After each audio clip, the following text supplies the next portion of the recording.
I'm Justin Davis, and this is Joe Camp's RC.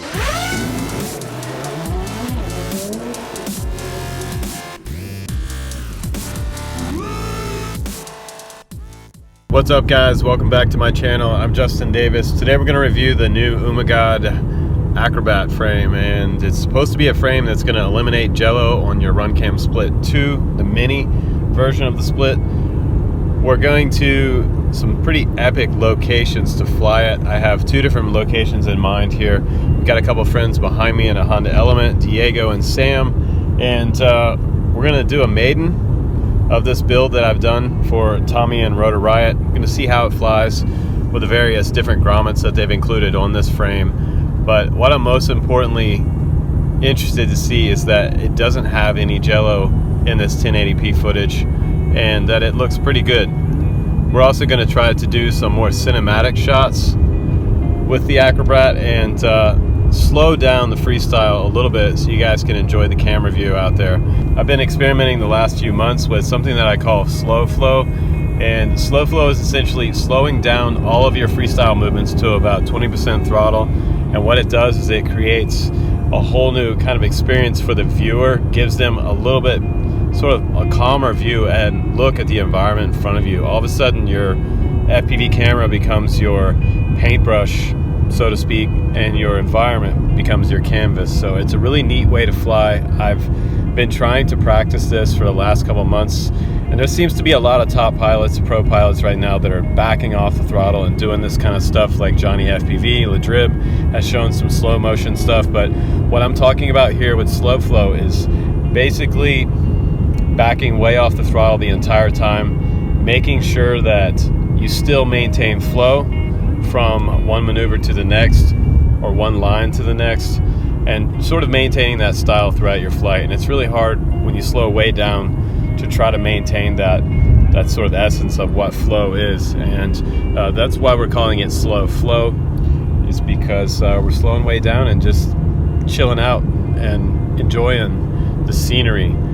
And in a way, it goes hand in hand with what I've been doing lately. I've been on the road for about 15 days camping, and since I've been out here in this kind of environment, I've been able to get away from the daily grind and just, you know, the same Groundhog Day that happens every day in your day-to-day life. And it's really nice because you can kind of get back to yourself and find your center out in places like this. And it's almost like to me, sometimes flying like that's almost type of a meditative state, and it's really the best escape, FPV, and it calms anxiety, it calms your nerves. A lot of people like to fly and escape from their daily struggles with pain or their home life or addiction or whatever it may be that you're struggling with in your life.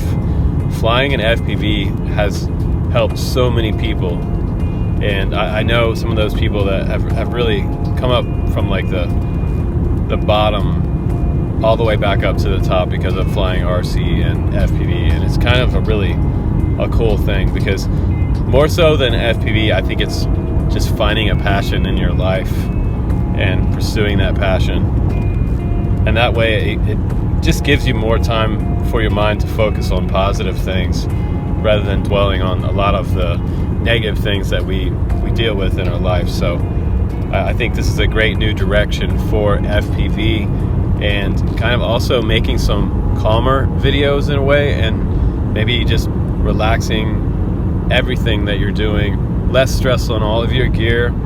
Your flying is going to change if you start to fly this style, and I think we're really sort of approaching new territory with a lot of these new cinema style rigs, and I think that's going to be a new trend coming up this year. And hopefully this winter, as winter approaches, we're going to get some epic sort of FPV racing cinema style videos and that slow flow type of flying, slow flow freestyle flying. But the theme of this video today is all about cinema style FPV flying and really seeing the environment, what's in front of you, slowing way down, and also trying to achieve jello-free video on our FPV freestyle quads. So that's kind of the next evolution of kind of what's happening in the community right now, and we're just responding to that. But enjoy the flight test out on the cliff. Hopefully my maiden goes well, and I come back with that Acrobat in one piece and I don't lose it down in the canyon. So here we go with a little bit of line of sight flight test.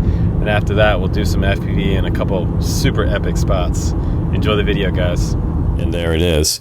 This is the Acrobrat frame, and it was designed in the United States by Tommy of Rotor Riot, and it is on the Rotor Riot website in their store right now. You can get the frame kits available, and you can also get the bind and fly. I believe the bind and fly just came out a few days ago, so super awesome because you can get all the gear you need already set up on there and just bind it up with your radio and go out and make some jello-free 1080p video. And we have a special contest coming up. I'm hoping to have the trailer done this week. It is absolutely insane. It's probably going to be one of the biggest contests of the year. I've been sort of hinting about it for a while now, and it has a lot to do with cinema style flying. Freestyle cinema flying is getting really big right now, and a lot of companies are responding to that by making a lot of these really jello freestyle frames.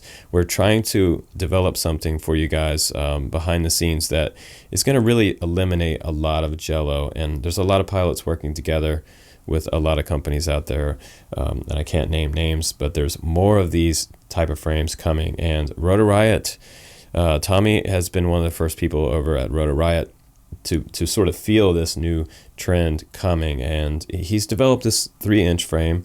It's a really nice sturdy frame. It does come with 2 versions available. You can get the frame kit on their site, and it's also at acrobrat.ummagawd.com if you want to check that out.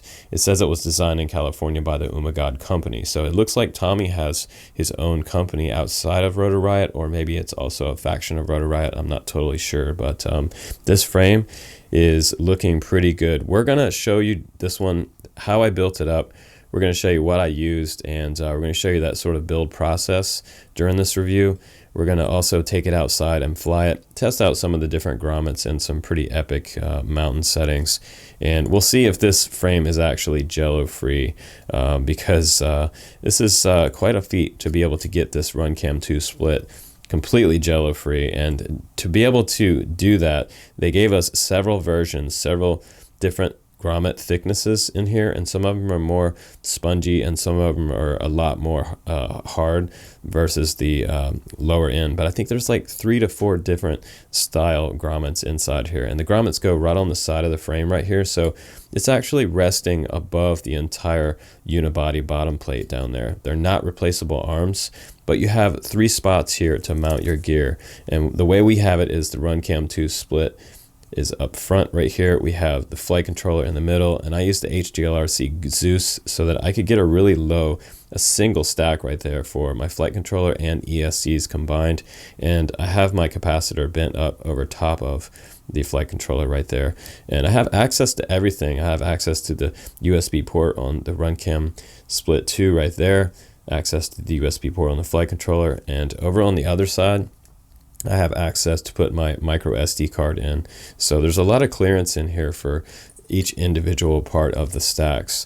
So in the very back I have an HGLRC, that's the TX600 I believe, resting at the very back. So you actually have 3 20x20 spots. There's another frame out there right now that I just built up, and I've done some repairs on it already, and I won't name names on that one, but that review is coming up on the channel shortly. And it's another style sort of 1080p RunCam split quad frame that's been designed, but it does not have any type of dampening on that frame like this one does. So we don't have dampeners on the camera mounts right there, so if you get this kit, don't get confused that you need the grommets on the side of the camera. You're actually going to use these little spacers on each side of the camera, and you're going to use a washer right up next to the side of the camera. So right now you can see that I have a pretty minimal amount of tilt, and I did that because I wanted to fly slower and more graceful in some of my flying with this, to test this out for you guys. You can see a little bit of prop in some of the footage, but that's just going to be life of having your camera a little bit lower. If you want to get rid of your props in the view, just tilt your camera up a little more past 25 degrees and you won't be looking at any prop right there. But I also tested out 2 battery configurations for you guys because this frame will allow a top mount battery for guys that like the top mount battery, and you can also do a bottom mount right here. So I have this run cam strap through here. You've got plenty of clearance underneath your flight controller stack right here, and if you needed to add a second layer up there, it looks like you could accommodate a second layer. You don't have to use the Zeus, but they also give you smaller grommets, and those smaller grommets are for your flight controller. And you'll notice that I did use the red grommets on all 3 of my different attachment points here, in the back, on the flight controller, and in the front up here. So I have some of that Ummagawd grip on the very top for holding the battery down on the strap on the top and the bottom. I have a piece down here just to keep the battery off of these connection points right here where the flight controller and ESCs are mounted. And I have to say, if you do get this frame, make sure you file down this top plate right here, because during my flying I actually did have the strap that came with it sever. So I came down and I landed from a long flight, probably a little over 4 minutes on a 4S 850, and when I went to take the Velcro off, the Velcro just actually peeled over like this and just came off completely, and the battery was just kind of sitting there, which is very, very bad. It almost had a complete failure and I would have ended the video early, but I was able to get that battery off, and then I went with the bottom mount. So that's why I had my run cam strap on there. So be sure to file down these 2 strap posts right here, because if you don't file these down, it is extremely sharp and it will sever that strap that comes along with this frame.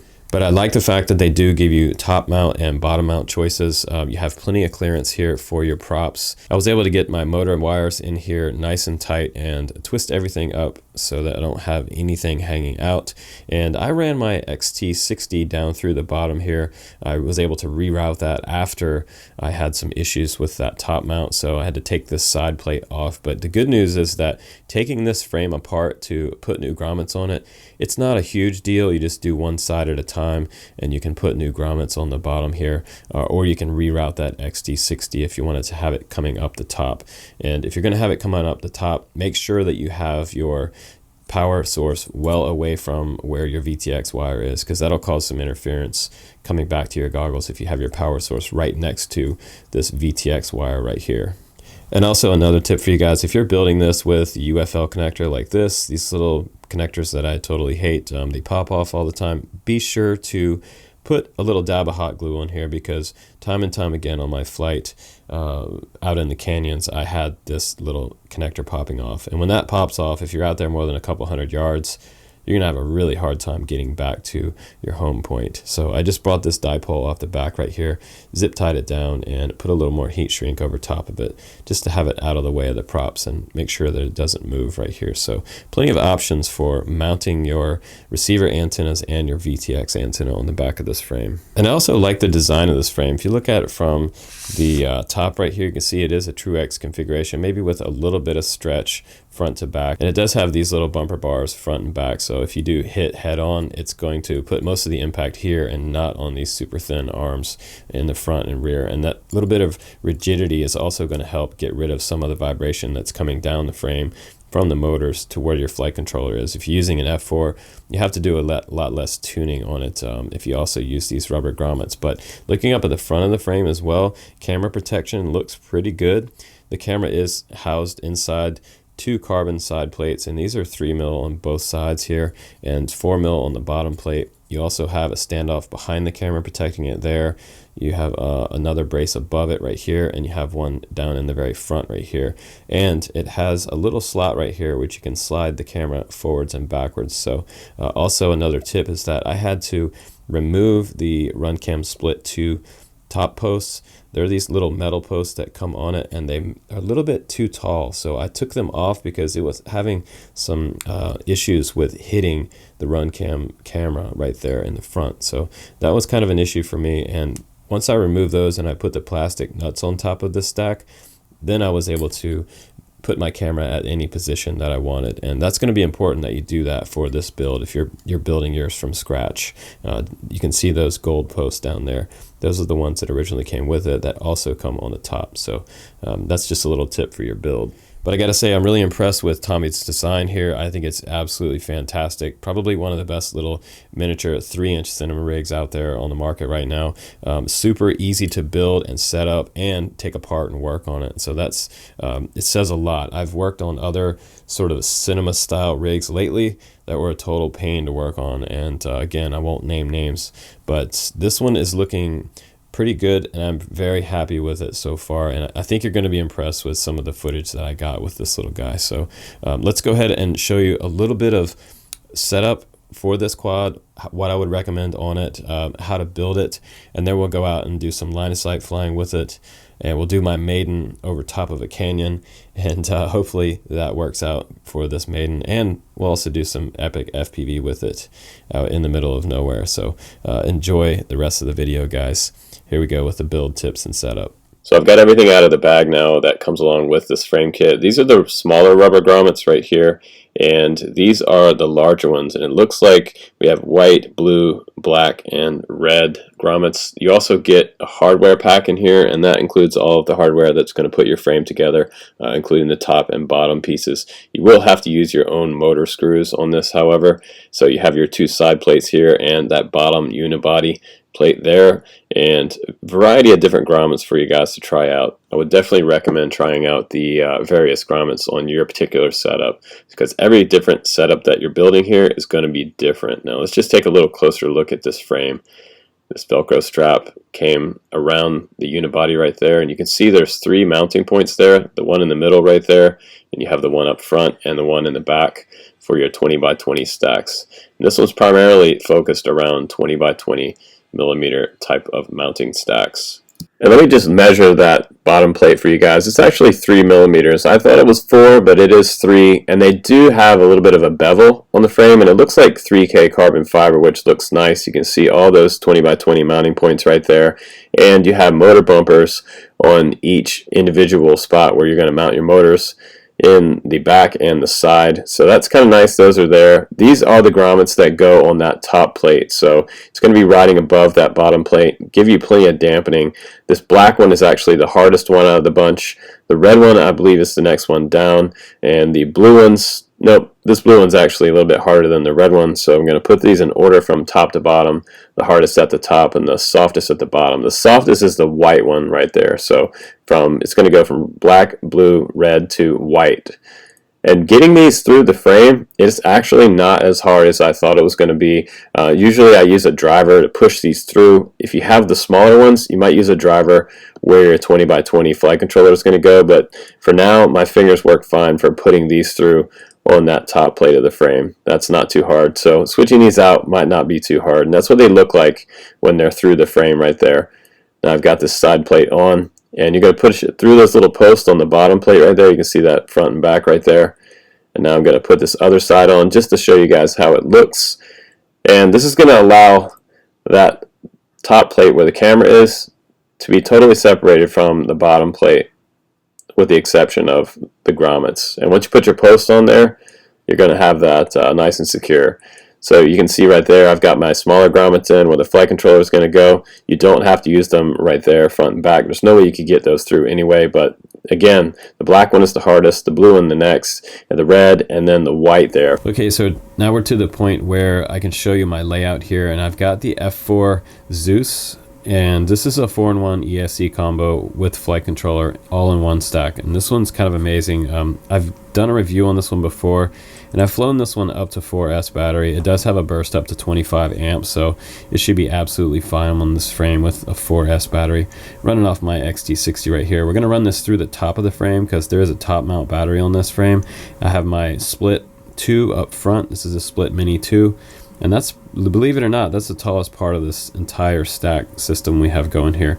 And then on the very back, I have an HGLRC VTX with a dipole UFL connector right there. And I had the SpeedyBee TX500 on there, but that SpeedyBee is only going to give us a voltage range of, I believe it's like 3.5 to 5.5 volts. So I fried it on this particular flight controller, so yeah, I guess it is pushing more than 5 volts out of this VTX setup right there. So white smoke came out of that, and now the TX500's done. So keep that in mind if you decide to buy that TX500. You got to be really careful that you put that TX500 down to a 5 volt only tab, which kind of sucks because I've had these type of VTXs before in my shop, and they always seem to get fried when I'm not paying attention. And even though I've been building for a long time, still make those mistakes. But this is looking like a pretty clean layout. I've already plugged everything in, and everything works great here. I see video in the goggles, and now I'm good to start assembling the top part of the ACROBRAT. And I'm going to use those red dampeners there to start with. The battery's going to go up there, and this side is going to just snap right into this part right here. I'm going to put that on the side of the frame and use the rest of the hardware that came with the ACROBRAT and put my posts on there. And then we're going to mount the camera right there, right in the middle. So this is coming together quite nicely. Alright guys, so I have that sidewall on the right hand side of the quad, and I have this top plate right here, and the battery's going to ride up top. This is going to be a top mount battery style quad. That's totally fine. You have some other holes here for other accessories. My XM Plus is just below here, and have a little piece of VHB between the top plate here and the receiver itself. It's already bound up and it's already set up in Betaflight. I did flash it to the latest Betaflight on here so we could test out some of that with this setup. Now also, if you're running the Split 2 Mini here like I have, they have a few different size screws that come along in these packs. So they have some screws in here that are quite long, and they have shorter ones. I chose to use the shorter ones on mine because this is what worked with this particular camera. If you're using the Split 2 Mini like this, you want to take that little tiny post, and they only give you 2 of these, so try not to lose these. These are going to go just on the inside between your camera and that sidewall. And I'm going to put this one on the other side as well. And you want to put a washer in between your camera and that little post, or out on the other side. But I'm going to put it right up against the camera. You can see my washers there between the camera and that post. So that's the way you're going to set that up. And then you're going to run that bolt through there. And on the side, if you look at this, it is adjustable. So you can slide the camera forward and backwards on this frame, which is kind of a nice option from Tommy and Rotor Riot. But everything is looking pretty good so far. It's a pretty clean build, and I like this sort of front to back layout they have going here. VTX, flight controller, and the split micro Split 2 right there. It is looking fairly clean, so I'm going to go ahead and get the rest of this cleaned up. My antenna's mounted, this UFL connector and the post on this other side, and then I'm going to sandwich this side on over here. And the next step should be securing everything down and going out for a test flight.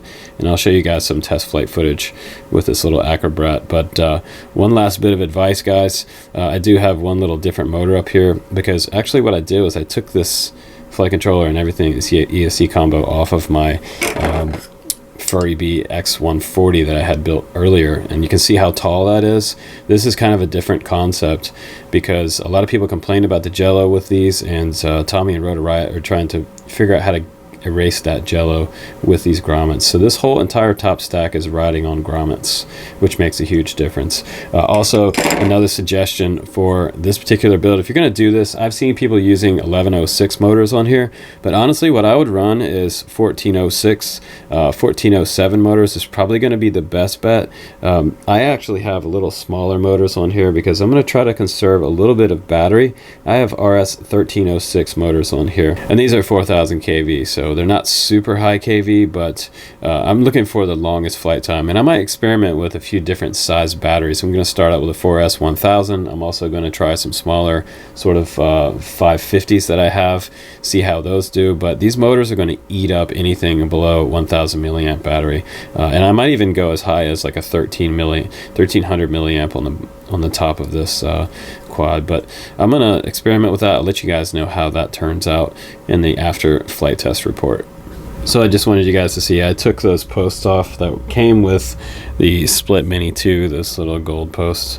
Took those off, and now I have a lot better clearance up in the front. You could probably leave the ones on in the back if you wanted to, but I just used a couple of those little plastic nuts there instead of those posts. This gives me plenty of clearance between the top of the stack, and I'm able to get any type of camera tilt I want without hitting the top of the stack now, and it allows me to move it back and forth along this rail. So now I can keep my camera back behind this bar. I can actually scoot it back a little further if I want to, but right there I have it just about in the middle, and that's giving me good lens protection there in a frontal crash.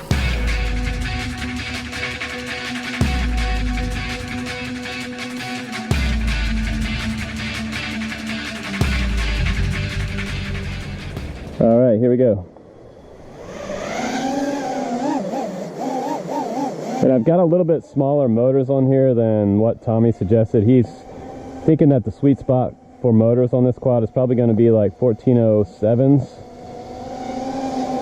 But I wanted to run a little more efficient and have a little longer battery life, so I motored down a little bit. So it's looking pretty smooth. I've got the stock rates on there for my Zeus F4. F4 is looking nice on there. The Zeus is nice and flat, low profile, single stack. So we'll do a punch out real quick. 1, 2, 3. Gets small pretty quick.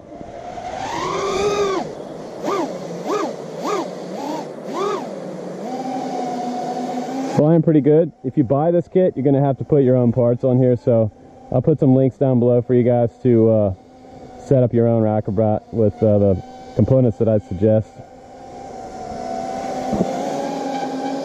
You can do 1407s if you want just a little more punch. I don't have a whole lot of punch in this setup, but it's not really set up to be like a freestyle monster. Pretty cool looking frame in the air though. I'm hoping that we see a lot more of these cinema style rigs coming out with anti-jello properties and some type of soft mount camera setups on them with grommets. That's kind of a different trend happening right now, which is kind of nice. Alright, so it's doing pretty good in the line of sight flight test, guys. Let's go ahead and put it down and do some FPV with this little ACROBRAT. Here we go.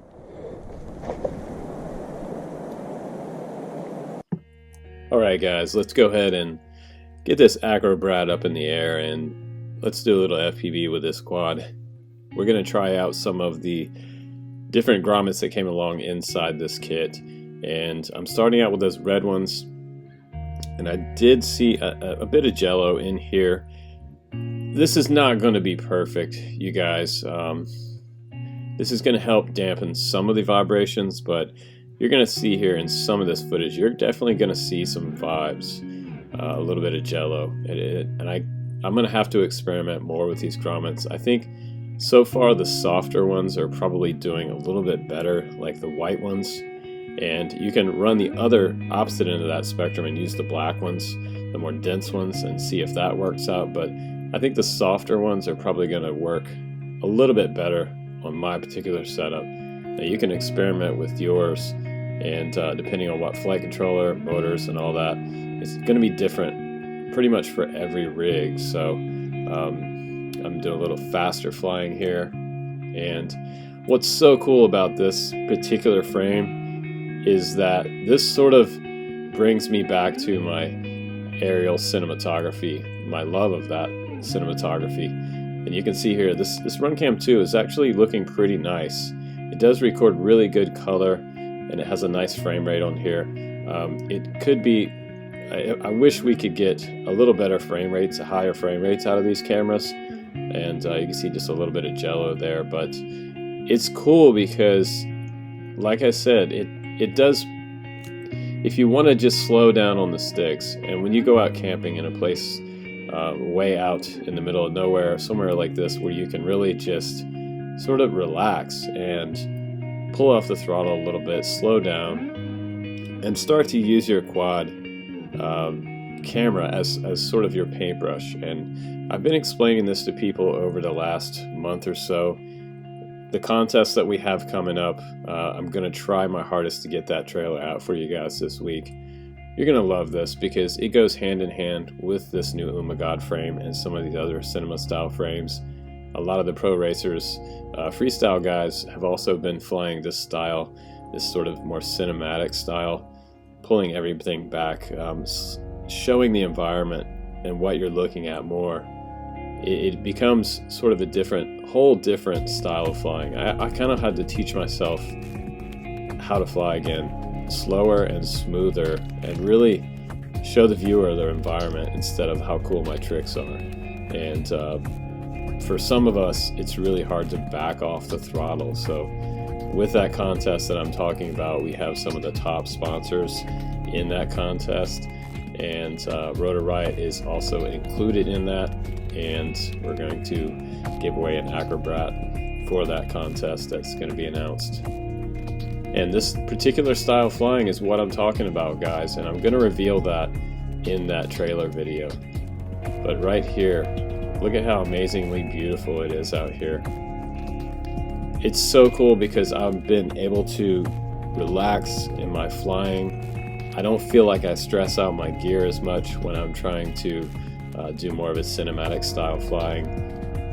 It's where I'm showing you guys the environment and what's out there, and working on framing up things. And framing up things is extremely easy to do with the Phantom 4 Pro, but you know what? A lot of the film companies like our race quads because we show a different perspective than the sort of aerial cinema rigs, if you will. They don't quite have the same type of perspective and flying capabilities that we do have with race quads. So it's a really interesting development. Whole new styles are emerging from these type of rigs, and it's really relaxing to fly like this. I gotta tell you, if you're wanting to go out there and just fly your quadcopter and not try to show all the latest tricks and things, if you fly this style, this slower style, you can really achieve some striking videos and some really beautiful things to come home and edit and put to music for your friends, family, or maybe even your commercial purposes. And sometimes you get surprised at some of the stuff that you end up capturing on that trip, and you get some of those magic moments happen and occur, and it just brings you to a whole new level of flying. And I think we're approaching something different for our hobby as far as this type of filming goes, and it just becomes something completely new and epic and exciting for me, because I love combining the art of FPV into my flying. But this is a really nice quadcopter, and I think you guys will definitely love one if you pick one up. So that's about the end of my review, guys. Appreciate you hanging out with me. I'll see you on the next one. Bye bye.